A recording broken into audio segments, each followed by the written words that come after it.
नमस्कार दोस्तों, digital venture की इस टेक्निकल चैनल पे आपका फिर से हार्दिक अभिनंदन है।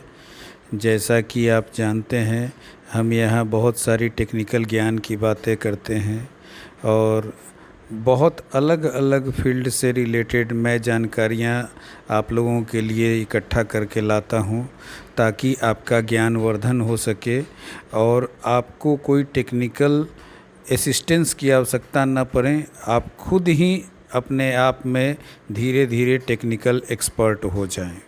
आज हम लोग बिल्कुल नए सिरे से जीएसटी रजिस्ट्रेशन करना सीखेंगे। 2023 में बहुत सी नई चीज़ें जीएसटी में जोड़ी गई हैं और नए तरीक़ा से जीएसटी का रजिस्ट्रेशन कैसे होता है उसको हम लोग यहाँ ध्यानपूर्वक देखेंगे। अभी तक यूट्यूब पर जितने भी रजिस्ट्रेशन का वीडियो डला हुआ है वो सब बहुत पुराना हो चुका है और जब आप नए सिरे से जीएसटी का रजिस्ट्रेशन करने जाते हैं तो उसमें बहुत सी चीज़ें ऐसी आती हैं जो यूट्यूब पर पता नहीं चलता। हम उन सारी समस्याओं का समाधान भी देखेंगे और नए सिरे से जीएसटी को रजिस्ट्रेशन करना भी सीखेंगे। तो आइए चलते हैं जीएसटी के ऑथराइज पोर्टल पे जो gst.gov.in है। इसको खोलेंगे तो हमें कुछ इस प्रकार का इंटरफेस देखने को मिलेगा। नए रजिस्ट्रेशन के लिए हमें जीएसटी की साइट पे सर्विसेज में जाना होगा और सर्विसेज में रजिस्ट्रेशन के अंदर में न्यू रजिस्ट्रेशन का एक टैब है जिसे क्लिक करेंगे। ध्यान रखें, नए रजिस्ट्रेशन के लिए आपको एक ईमेल आईडी चाहिए और मोबाइल नंबर चाहिए। मोबाइल नंबर के केस में मैं यह सलाह देना चाहूँगा कि आप उसी मोबाइल नंबर को सेलेक्ट करें जिस मोबाइल नंबर से प्रोप्राइटर या डायरेक्टर का आधार कार्ड भी लिंक हो, ताकि बाद के प्रोसेस में जब आधार वेरिफिकेशन का ऑप्शन आए तो उसी मोबाइल नंबर पे ओटीपी वेरीफाइड हो जाए। देखिए, हमारा नया रजिस्ट्रेशन का ऑप्शन खुल चुका है। यहाँ पर हम जो रेड इंडिकेटर लगा हुआ है वो मैंडेटरी फील्ड है और उन सारे चीज़ों को हमें भरना है। तो ये मैं सेलेक्ट करूँगा। यहाँ tax payer, GST practitioner, tax collector, ये सारे ऑप्शन दिए हुए हैं। तो टैक्स पेयर को हम सेलेक्ट करेंगे और स्टेट सेलेक्ट करेंगे, बिहार। डिस्ट्रिक्ट सेलेक्ट करेंगे, जिस भी किसी डिस्ट्रिक्ट में आप हैं। मैं यहाँ पर नालंदा सेलेक्ट करूँगा। Legal name of the business as mention in pan.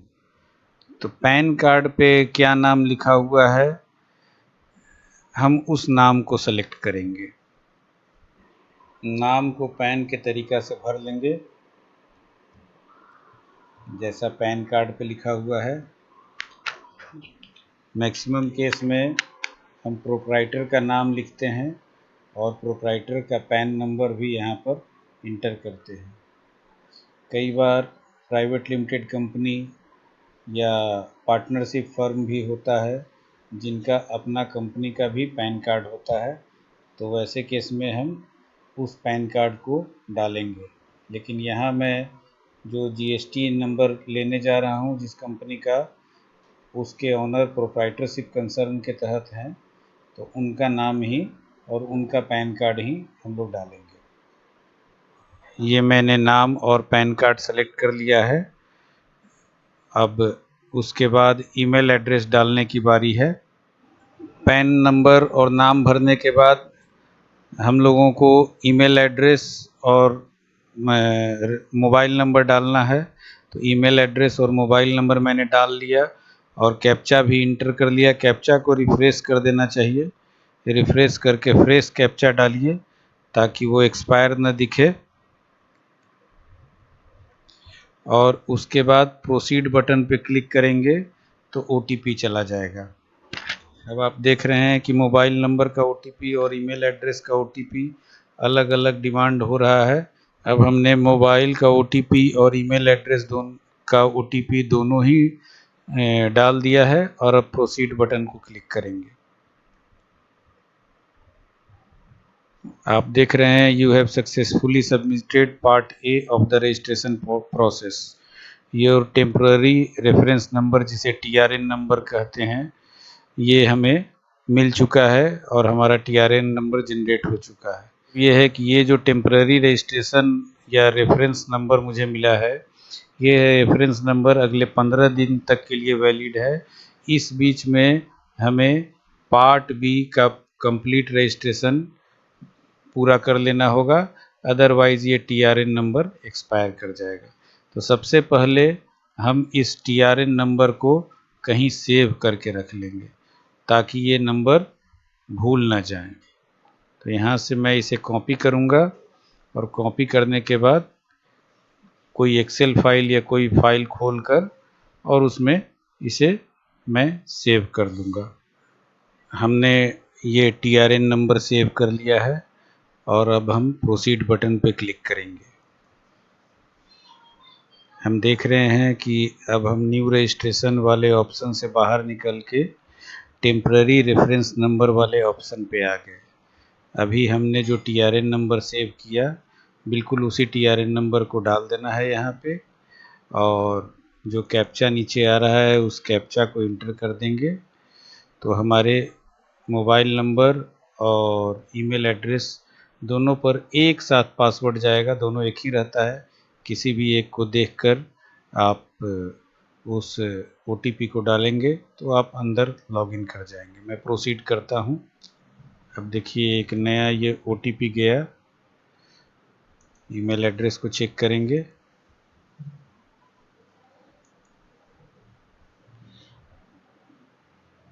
यहाँ से हम लोग इसे कॉपी करेंगे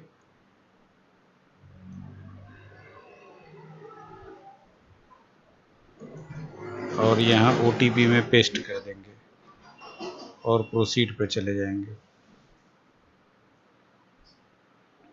अब देखिए, अब हमारा ये डैशबोर्ड ओपन हो गया और माई सेव्ड एप्लीकेशन के अंतर्गत अभी ये जो मैंने एप्लीकेशन फॉर न्यू रजिस्ट्रेशन एक फॉर्म भरा है, वो फॉर्म यहाँ पर ड्राफ्ट में सेव हो गया है। अब इसे हम यहाँ एक्शन बटन पे क्लिक करेंगे तो ये एडिट होने लगेगा। अब यहाँ हमें ये टोटल डिटेल्स भरने हैं। सारे डिटेल्स भरने के बाद अंतिम में आधार ऑथेंटिकेशन होता है और ये वेरीफाई होने के बाद एप्लीकेशन सक्सेसफुली सबमिटेड हो जाता है। अब यहाँ बिजनेस डिटेल्स में जाकर हम इसको स्टार्ट करेंगे। ये ऑलरेडी उसी जगह पे है। मैं देख पा रहा हूँ कि मैंने जो अपने पैन कार्ड का नाम भरा था और पैन नंबर भरा था, ये सारा इसमें डिटेल्स आ रहा है। ट्रेड नेम जो हमें हमारी पार्टी जिनका ये GST मैं बना रहा हूँ, उन्होंने एक ट्रेड नेम मुझे दिया है, वो ट्रेड नेम मैं इंटर करूँगा। ट्रेड नेम हमने इंटर कर दिया है। ट्रेड नेम है नागराज टूर एंड ट्रेवल्स। और constitution of business select appropriate. तो ये इसमें बहुत सारे ऑप्शन है, जो आपका private limited company, proprietorship company, HUF, बहुत सारे ऑप्शन है, पार्टनरशिप। लेकिन ये जो कंपनी है ये प्रोप्राइटरशिप कंसर्न है और प्रोप्राइटर का मैंने पैन कार्ड भी इंटर करा है। अब यहाँ से मैं प्रोप्राइटरशिप सेलेक्ट कर लूँगा और कोई एडिशनल ट्रेड नेम इसमें है नहीं। Name of the state Bihar लिया हुआ है। डिस्ट्रिक्ट नालंदा हमारा सेलेक्टेड है। हमारा कैजुअल टैक्सेबल पर्सन हम है नहीं।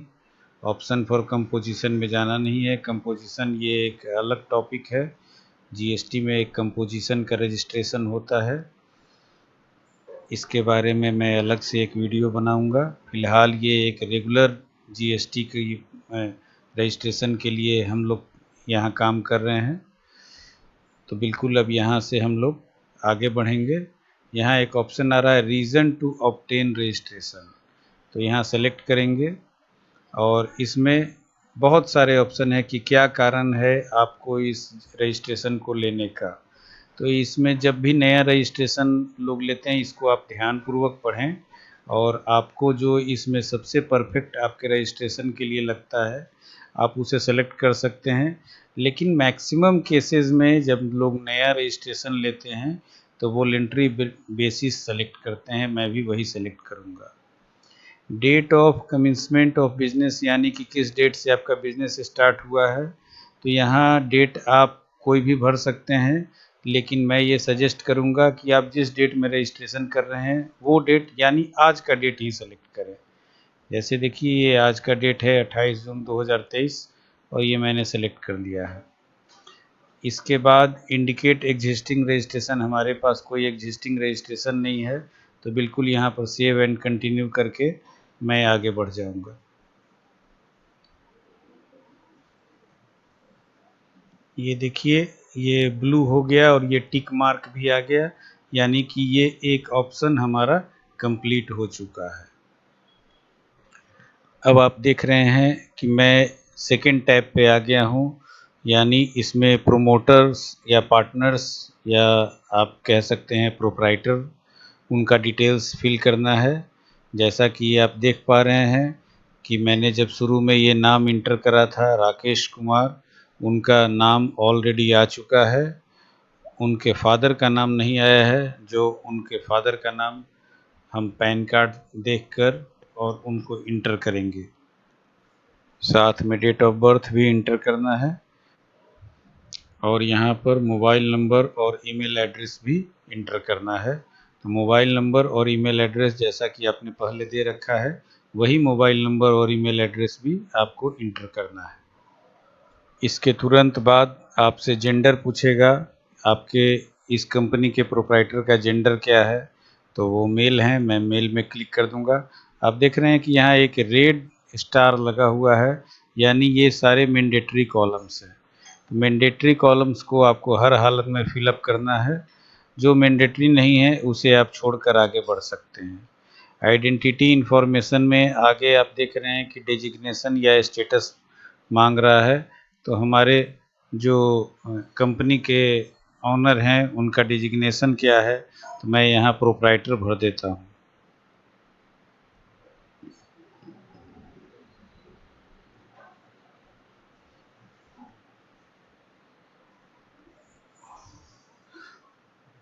उसके बाद पैन नंबर ऑलरेडी इन्होंने ले लिया है, पासपोर्ट नंबर की आवश्यकता नहीं है, आधार नंबर अभी देना ज़रूरी नहीं है।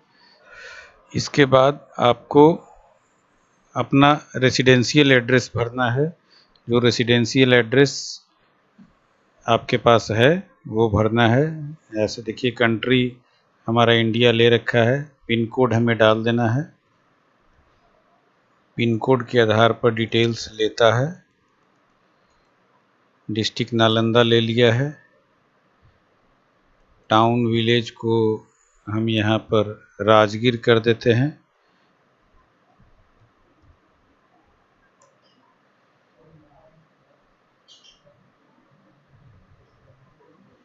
सब लोकेलिटी भी राजगीर कर देता हूँ।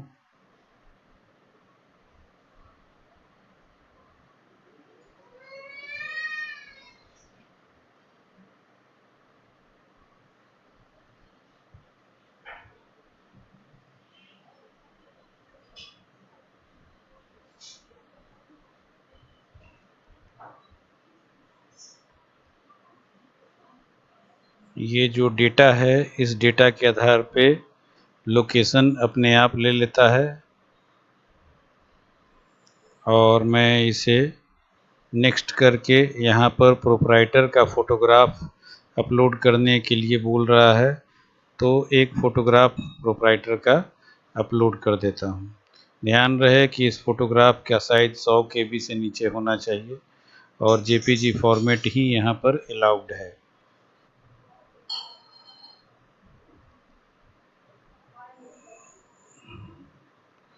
यहाँ पूछ रहा है कि अदर इन्फॉर्मेशन में ऑल्सो ऑथराइज सिग्नेटरी, तो बिल्कुल प्रोप्राइटर नहीं ऑथराइज सिग्नेटरी होगा, तो हम इसे यहाँ पर यस कर देंगे। इससे हमारा एक और कॉलम फुलफिल हो जाएगा और यहाँ पर सेव एंड कंटिन्यू करके आगे बढ़ेंगे।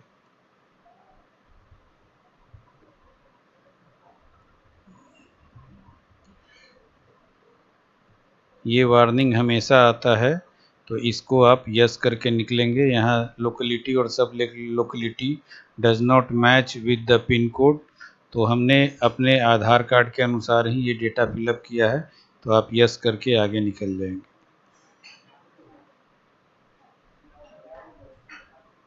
आप देख सकते हैं कि हमारा प्रोमोटर पार्टनर का कॉलम भी ब्लू टिक हो चुका है। ऑथराइज सिग्नेटरी में हम आ चुके हैं और ऑथराइज सिग्नेटरी हमने पिछले बार यस किया था। यहाँ पर प्राइम ऑथराइज सिग्नेटरी को टिक कर देंगे और बाकी डेटा हमारा सारा भरा हुआ है। बाकी डेटा में date of birth, mobile number, email address सब कुछ हमने भर दिया है। ये सारा डेटा ऊपर से भरा हुआ है, एड्रेस वगैरह सब कुछ सेम है और यहाँ पर कोई मुझे अलग से डॉक्यूमेंट अपलोड करने की आवश्यकता नहीं है, क्योंकि proof of authorise signatory is not required for proprietor who is also an authorise signatory. यानी जो प्रोप्राइटर जब ऑथराइज सिग्नेटरी भी हो तो दोनों के लिए अलग अलग डेटा की आवश्यकता नहीं है। तो यहाँ मैं सिंपली सेव एंड कंटिन्यू कर आगे बढ़ जाऊँगा। अब ये हमारा तीसरा ऑप्शन भी कंप्लीट हो चुका है। अब ऑथराइज रिप्रेजेंटेटिव अगर आपकी कंपनी में कोई हो तो आप उनका भी डिटेल भर सकते हैं, अदरवाइज सीधे सेव एंड कंटिन्यू करके आगे बढ़ सकते हैं।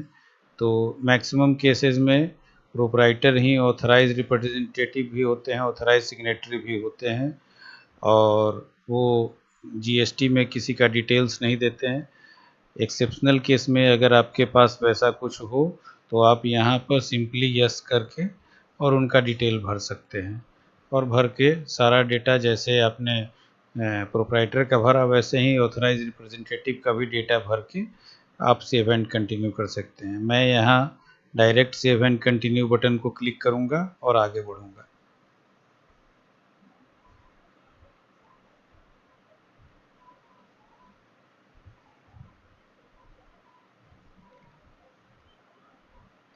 अब आप देख रहे हैं हमारे पास ये ऑप्शन आगे आ गया है, principal place of business. Principal place of business अगर आपके पास अलग है तो आप अलग भरें। मेरे केस में प्रिंसिपल प्लेस ऑफ बिजनेस और रेसिडेंशियल एड्रेस दोनों सेम है, तो मैं यहाँ पर वही डेटा दोबारा से भरकर और इसको फुलफ़िल कर दूंगा। ये सारा डेटा मैंने भर दिया है और भरने के बाद अब हमें स्टेट जुडिक्शन सर्किल सेलेक्ट करना है।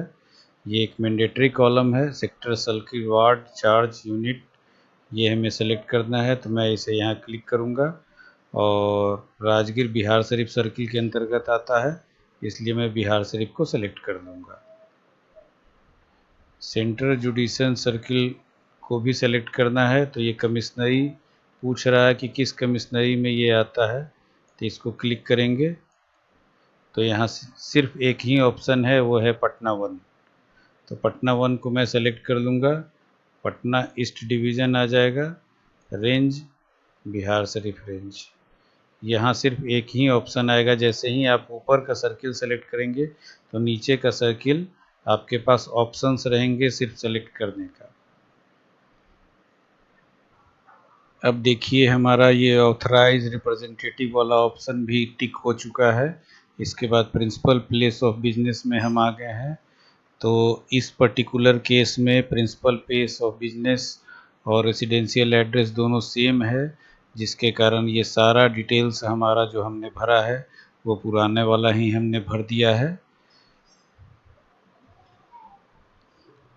अब यहाँ हमें अपने बिजनेस के ऑफिस का जो नेचर ऑफ लैंड है वो सेलेक्ट करना है। यानी ये जो हमारा जगह है वो जगह रेंट पे है या अपनी है या लीज पे मैंने ले रखा है, उसको हमें सेलेक्ट करना है। तो मैं यहाँ पर ओन सेलेक्ट करूँगा, यानी ये प्रॉपर्टी प्रोप्राइटरशिप की अपनी प्रॉपर्टी है और इससे रिलेटेड डॉक्यूमेंट भी हमें सेलेक्ट करने हैं।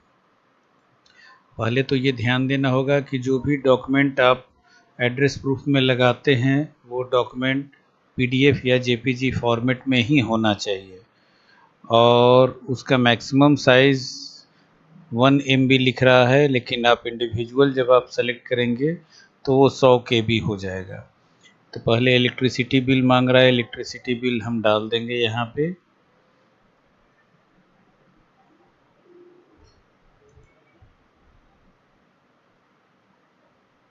देख रहे हैं हमारे फाइल का साइज़ 53.2 KB है, तो ये बिल्कुल परफेक्ट है।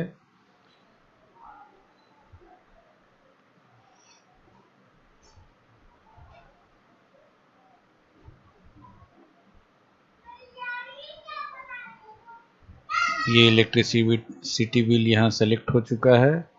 एक दूसरा फाइल प्रॉपर्टी टैक्स रिसिप्ट, जो नगर पंचायत या नगर निगम या नगर परिषद जो भी आपकी लीगल गवर्निंग बॉडी है वहाँ का रिसिप्ट भी मैं डाल देता हूँ। ये सारे डॉक्यूमेंट प्रोप्राइटर के पिताजी के नाम से हैं, तो उसमें एक सेल्फ डिक्लेरेशन भी लगा दिया है कि भाई मैं अपने पिताजी के ही प्रेमिसेस में काम कर रहा हूँ, जिससे कोई रेंट एग्रीमेंट की आवश्यकता न पड़े। ये फाइल हम सेलेक्ट कर लेंगे।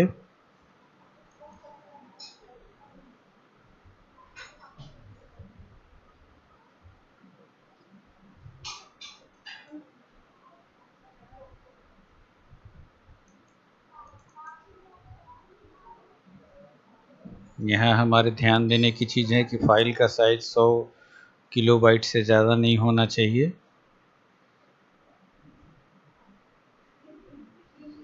अब ये हमारे दोनों डॉक्यूमेंट सेलेक्ट हो चुके हैं। अब हमें सेलेक्ट करना है कि nature of business of activity being carried out at above mention premises. आप किस प्रकार का बिजनेस यहाँ पर करेंगे, ये बहुत इम्पोर्टेंट चीज़ है। अगर आप रिटेल बिजनेस करना चाहते हैं तो आप रिटेल पे क्लिक करें। वर्क कॉन्ट्रैक्टर अगर आप हैं तो आप यहाँ पर क्लिक कर सकते हैं। आप अगर फैक्ट्री आपकी है तो आप यहाँ पे क्लिक कर सकते हैं। रिटेल बिजनेस भी आप कर सकते हैं, डिपेंड करता है कि आपके वर्क का क्या कैरेक्टर है। तो हमारा जो ये रजिस्ट्रेशन अभी मैं जो कर रहा हूँ वो एक ट्रेवल एजेंसी है, तो उसका ऑफिस और सेल ऑफिस ही उसका कैरेक्टर है। तो यहाँ पर मैं और कुछ ना सेलेक्ट करके ऑफिस और सेल ऑफिस सेलेक्ट करूँगा। अगर आपके पास एडिशनल प्लेस ऑफ बिजनेस है, जैसे आपके दो अलग अलग जगहों पे ऑफिस हैं या एक जगह फैक्ट्री है एक जगह ऑफिस है, तो आप यहाँ पर इसे यस कर उसका भी डिटेल्स डाल सकते हैं। फ़िलहाल मेरे पास सिर्फ एक ही प्लेस ऑफ बिजनेस है, तो मैं एक ऑफिस और सेल ऑफिस क्लिक कर सेव एंड कंटिन्यू कर दूंगा। ये फिर लोकेलिटी और सब लोकेलिटी डज नॉट मैच का वार्निंग आता है। ये हमेशा आता है, आप इसे इग्नोर करते हुए यस कर देंगे। अब आप देख रहे हैं कि प्रिंसिपल प्लेस ऑफ बिजनेस भी हमारा सेलेक्ट हो चुका है और यहाँ पर details of additional place of business पूछ रहा है।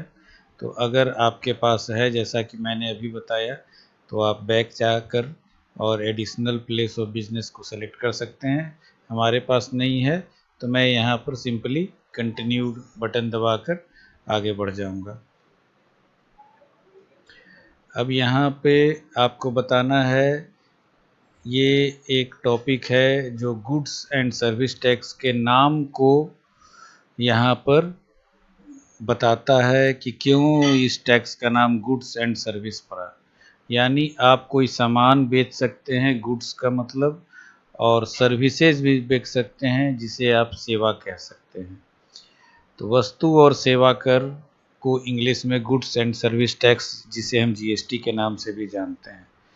तो अगर आपका कोई दुकान है या मैन्युफैक्चरिंग यूनिट है तो आप गुड्स पे सेलेक्ट करेंगे, और अगर आप सर्विसेज दे रहे हैं तो वैसे केस में आप सर्विसेज पर सेलेक्ट करेंगे, जिससे कि आपका ये पॉइंट यहाँ पर आ जाएगा। अब टॉप 5 सर्विसेज आपको यहाँ पर सेलेक्ट करने हैं।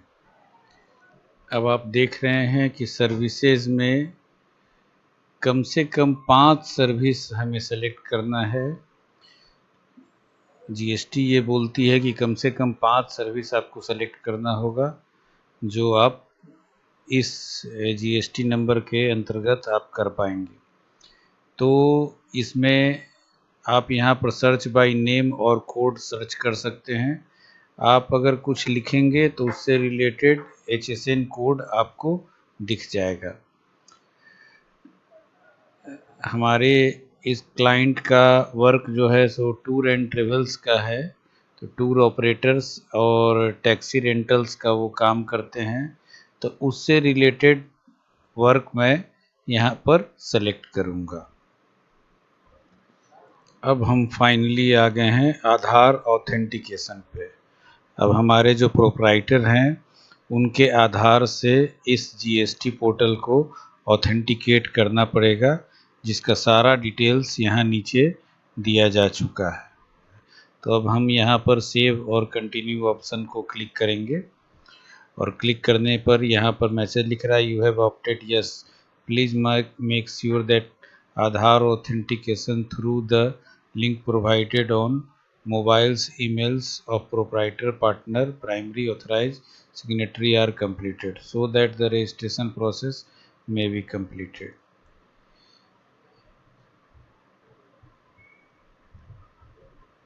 अब यहाँ वेरिफिकेशन पे मैं जाता हूँ और यहाँ क्लिक कर देता हूँ और जो ऑथराइज सिग्नेटरी है उनका नाम भी यहाँ क्लिक कर देते हैं। प्लेस में राजगीर लिख देते हैं। डेजिग्नेशन ले चुका है, डेट भी ले चुका है। Submit with DSC submit with EVC, तो ये EVC मैं यहाँ पर क्लिक करता हूँ। DSC मतलब डिजिटल सिग्नेचर सर्टिफिकेट होता है, DSC अभी नहीं है हमारे पास, मैं EVC से सेलेक्ट करता हूँ। तो OTP यहाँ पर जा चुका है। आप देख रहे हैं कि OTP सक्सेस हो चुका है और एक थैंक्स का मैसेज भी आ गया है। System is verifying, validate the information submitting by you, acknowledgement will be made available at your registered email and mobile number shortly. यानी सिस्टम ने वेरिफिकेशन कंप्लीट कर लिया है और अब हमें रजिस्टर्ड मोबाइल नंबर और ईमेल एड्रेस पे इसका डेटा तुरंत मिलेगा। और अब देख सकते हैं जैसे ही मैंने OTP से वेरीफाई किया तो आधार ऑथेंटिकेशन का मेल हमारे मेल आईडी पे ये आ चुका है। अब इसे हम खोलेंगे। अब इसमें आप देख सकते हैं कि यहाँ पर एक लिंक दिया गया है और इसी लिंक से अब हमें आधार का KYC ऑथेंटिकेशन करना है। तो हम यहाँ क्लिक हियर पे दबाएंगे और ये वापस हमें जीएसटी की साइट पर लेके चला जाएगा, जहाँ पर हमें इस आधार को ऑथेंटिकेट करना होगा। उसके लिए हमें प्रमाणित कर देना होगा और इनका जो टर्म्स एंड कंडीशन है उसको एक्सेप्ट करने के बाद आधार नंबर पे क्लिक करेंगे और यहाँ पर आधार नंबर डालेंगे। ये हमने प्रोप्राइटर का आधार नंबर डाल दिया है और अब हमें वैलिडेट आधार नंबर पे क्लिक करना है।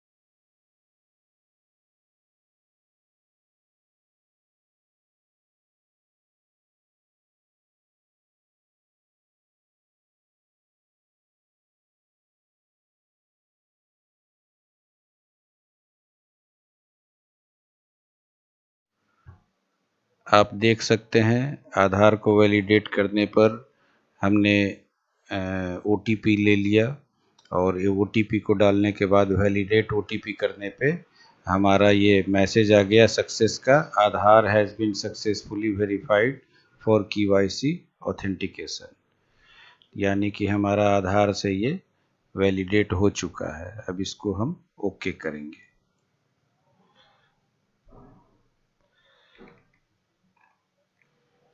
अब आप अपने मेल आईडी को दोबारा से चेक करना चाहिए। मेल आईडी चेक करेंगे तो आप ये देखेंगे कि यहाँ पर एक मैसेज आ रहा है कि dear sir and madam, Aadhaar verified successfully, हमारा आधार का KYC हो चुका है और हमने ऑथेंटिकेट कर दिया है OTP से, तो ये हमारा आधार सक्सेसफुली वेरीफाइड हो गया है। दूसरा मेल आया है इंटीमेशन ऑफ ARN जनरेटेड,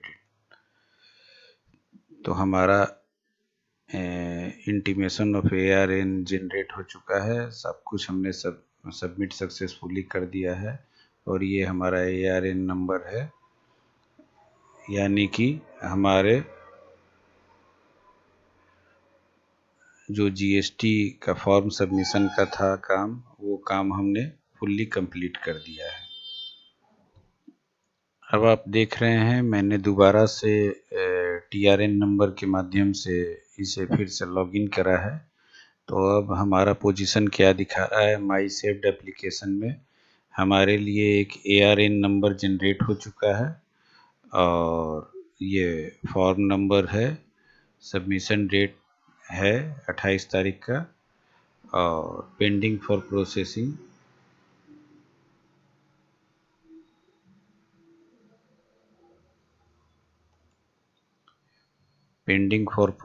दिखा रहा है। Application field successfully pending for tax officer for processing. तो ये जो टैक्स ऑफिसर होते हैं, जो हमने सर्किल भरा था बिहार शरीफ का, उस सर्किल के जो ऑफिसर होंगे वो इसे चेक करेंगे हमारे डेटा को, और चेक करने के बाद विदिन 7 वर्किंग डेज में हमारे लिए ये नोटिस पोर्टल पे आ जाएगा। अगर कोई दिक्कत नहीं होगी तो GST नंबर मिल जाएगा, अगर दिक्कत होगी तो उसमें वो कोई क्वेरी रेज करते हैं। अब हमारा काम अपने मेल आईडी को देखते रहना है। जो भी GST विभाग को हमसे कम्युनिकेशन करना होगा वो हमारे मेल के माध्यम से ही कम्युनिकेशन होगा। किसी भी प्रकार का कोई भी चीज़ हमारे मेल पे आएगा और हमको अपने मेल को चेक करते रहना है टाइम टू टाइम कि आगे की क्या प्रक्रिया हो रही है, वो विभाग हमें बताएगी मेल के माध्यम से।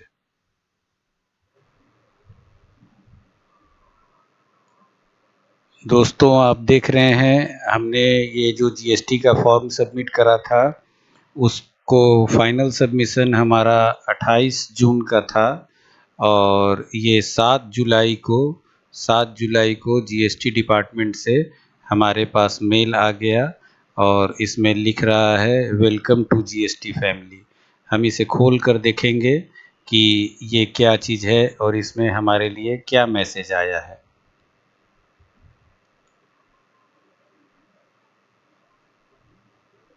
आप देख रहे हैं दोस्तों कि वेलकम टू GST फैमिली, और इन्होंने बताया है कि we are please to inform you that your application for new registration in Bihar with ARN number दिया हुआ है और डेट दिया हुआ है, has been approved and you have been successfully registered as a GST tax pair.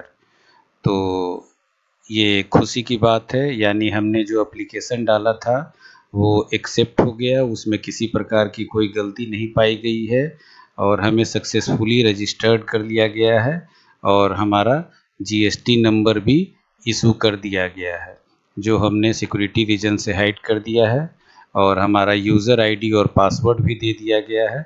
एक बार user ID और password को आप डालेंगे तो वहाँ पर ऑप्शन आता है आपको अपना नया यूज़र आईडी और पासवर्ड क्रिएट करने का। आप अपने अनुसार अपना यूज़र आईडी और पासवर्ड क्रिएट कर सकते हैं। दोस्तों आप देख रहे हैं कि हमारा GST नंबर रजिस्टर्ड हो गया है और GST साइट से हमारा फर्स्ट लॉगिन के लिए यूज़र नेम और पासवर्ड भी इशू किया गया है।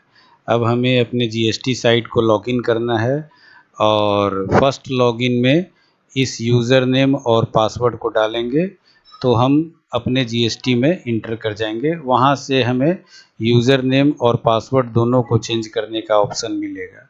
आइए देखते हैं उसको कैसे करते हैं। तो सबसे पहले हम जीएसटी का साइट खोलेंगे जो कि gst.gov.in है, हमने खोल रखा है और यहाँ लॉगिन का बटन है, वो लॉगिन के बटन को मैं क्लिक करूँगा तो आप देख रहे हैं कि यहाँ यूज़र नेम और पासवर्ड डालने का ऑप्शन है, लेकिन हम यहाँ पर यूज़र नेम और पासवर्ड नहीं डालेंगे। आप देखिए यहाँ नीचे लिखा हुआ है first time login. If you are login in for the first time click here to login. यानी अब इस GSTN के लिए हमारा जो फर्स्ट लॉगिन है तो हम यहाँ पर इसकी शुरुआत करेंगे। क्लिक हियर करते हैं। अब आप देख रहे हैं न्यू यूज़र लॉगिन, इसमें प्रोविज़नल आईडी GSTN और UIN नंबर है। तो हमारे पास GSTN आ चुका है। हम उस GSTN को जो GST साइट ने हमें यूज़र नेम और पासवर्ड प्रोवाइड करा है उसको यहाँ पर मैं डालूँगा।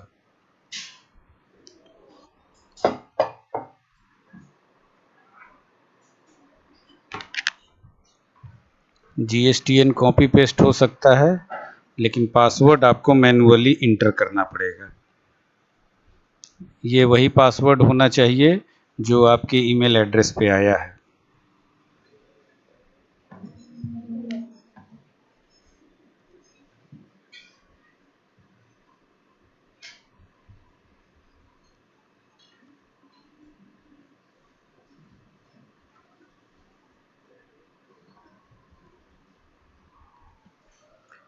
इसके बाद आपको नीचे जो कैप्चा डला हुआ है इसे भी आपको इंटर करना होगा।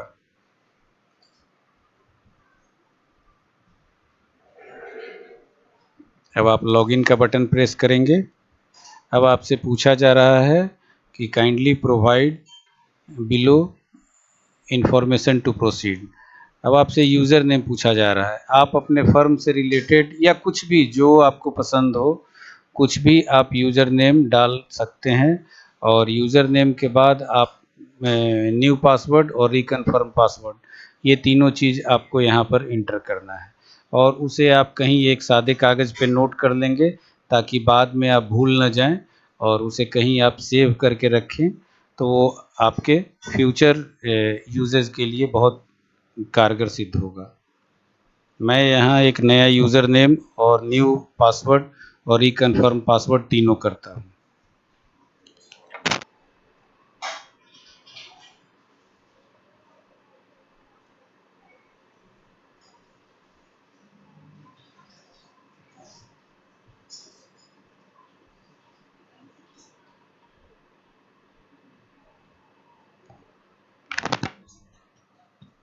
आपने देखा जो मैंने यूज़र नेम सेलेक्ट किया वो यूज़र नेम किसी और ने पहले ही ले रखा है, इसलिए यहाँ ये ऑप्शन आ रहा है user name already exist, kindly choose another user name.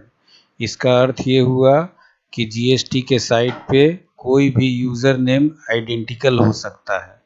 कभी भी दो आदमी के पास एक ही यूज़र नेम नहीं हो सकता, तो आपको ऐसा यूज़र नेम सेलेक्ट करना है जो अपने आप में यूनिक हो और जीएसटी के साइट पे पहले से रजिस्टर्ड ना हो। मैं यहाँ इसे सेलेक्ट करता हूँ, चेंज करता हूँ इसमें।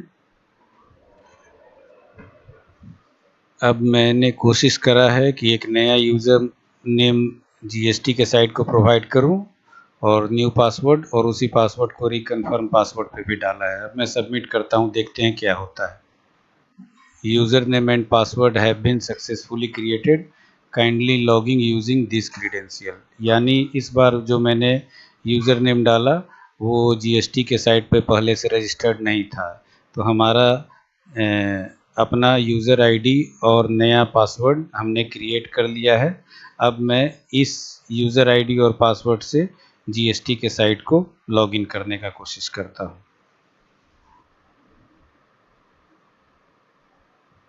बधाई हो दोस्तों, अब ये हमारा जीएसटी का साइट लॉगिन हो गया है। अब कुछ बेसिक डेटा हैं जो जीएसटी का साइट हमसे फर्स्ट लॉगिन पर पूछता है, ताकि आप आपके वर्क को, आपके बिजनेस को जीएसटी समझ सके और उस अनुसार टैक्स का निर्धारण हो सके। तो जैसे ही आप पहली बार लॉगिन करेंगे तो आपसे पूछेगा कि आपका कोर बिजनेस क्या है। जीएसटी के वर्ड से हम समझ पाते हैं कि गुड्स एंड सर्विस टैक्स जिसे हम कहते हैं, तो गुड्स एंड सर्विस टैक्स में गुड्स मैन्युफैक्चर होता है, जो सामान बनाते हैं वो एक मैन्युफैक्चरिंग यूनिट के लिए होता है। ट्रेडर जो सामान की ट्रेडिंग यानी खरीद बिक्री करता है, जैसे दुकान वाले होते हैं। और सर्विस टैक्स जीएसटी का जो एस है वो सर्विस प्रोवाइडर्स के लिए होता है। तो ये जो हमने एंट्री किया है, ये जो नया जीएसटी क्रिएट किया है, ये सर्विस प्रोवाइडर के लिए है। इनका टूर एंड ट्रेवल्स का बिजनेस है, तो हम यहाँ सर्विस प्रोवाइडर में क्लिक करेंगे। इन तीनों में से किसी एक में ही आप क्लिक कर सकते हैं। आप देख सकते हैं कि मैं सर्विस प्रोवाइडर में क्लिक करूँगा तो दूसरे में सेलेक्ट नहीं होगा। अगर दूसरा सेलेक्ट करेंगे तो पहला चला जाएगा, पहला सेलेक्ट करेंगे तो दूसरा चला जाएगा। तो यानी तीनों में किसी एक को ही मैं सेलेक्ट कर सकता हूँ। यही हमारे पास ये ऑप्शन बचा है। आप कोई दो या तीनों नहीं सेलेक्ट कर सकते, सिर्फ एक सेलेक्ट कर सकते हैं। तो मैं सर्विस प्रोवाइडर को सेलेक्ट करता हूँ और यहाँ सबमिट बटन दबा देता हूँ।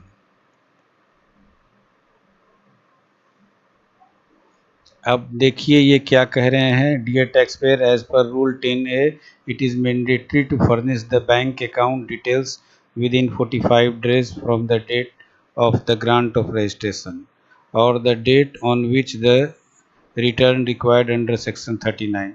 इसका मतलब ये है कि अब आपकी जीएसटी जनरेट हो चुकी है, जिस बिज़नेस के लिए आपने जीएसटी लिया है, लेकिन आपको उसके 45 दिन के अंदर, यानी आज से 45 दिन के अंदर उस नाम से एक करेंट अकाउंट अपने नज़दीकी किसी बैंक के किसी ब्रांच में खोल लेना है।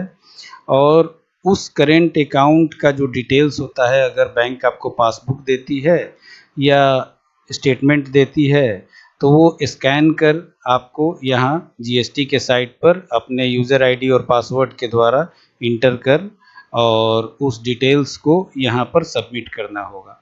अगर 45 दिन के अंदर में आप ये नहीं कर पाएंगे तो वैसे केस में आपका ये जीएसटी सस्पेंड हो जाएगा। तो आप ध्यान रखिए दोस्तों, और इसको आपको करना ज़रूरी होता है। आप तुरंत अपना बैंक अकाउंट अपने इस जीएसटी का मेंशन करते हुए और इस नाम से एक बैंक अकाउंट आपको खोलना मैंडेटरी है। शुरू के दिनों में जब जीएसटी बनता था तो पहले बैंक अकाउंट खुल जाता था, बाद में जीएसटी बनता था, और बैंक वाले उसमें बहुत परेशान करते थे, वो जीएसटी मांगते थे और जीएसटी साइट जो है सो बैंक अकाउंट मांगता था। बाद में इस चीज़ को अमेंड किया गया, अब जीएसटी बिना बैंक अकाउंट के खुल जाता है। जब जीएसटी का आपका रजिस्ट्रेशन हो जाता है उसके बाद ये वाली वार्निंग आपको मिलती है कि यानी 45 दिनों के अंदर अब आपको बैंक अकाउंट खोल लेना है, जो कि बहुत आसान है, 2-4 दिन में ही बैंक अकाउंट खुल जाता है आज के डेट में। तो ये वीडियो यहीं तक है दोस्तों। जब बैंक अकाउंट खुल जाएगा तो मैं फिर इसमें ऐड करके आपको दिखाऊंगा कि बैंक अकाउंट कैसे ऐड होता है।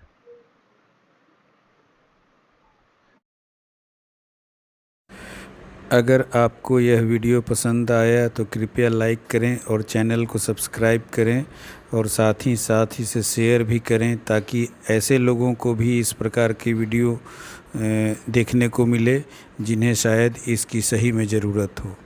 धन्यवाद।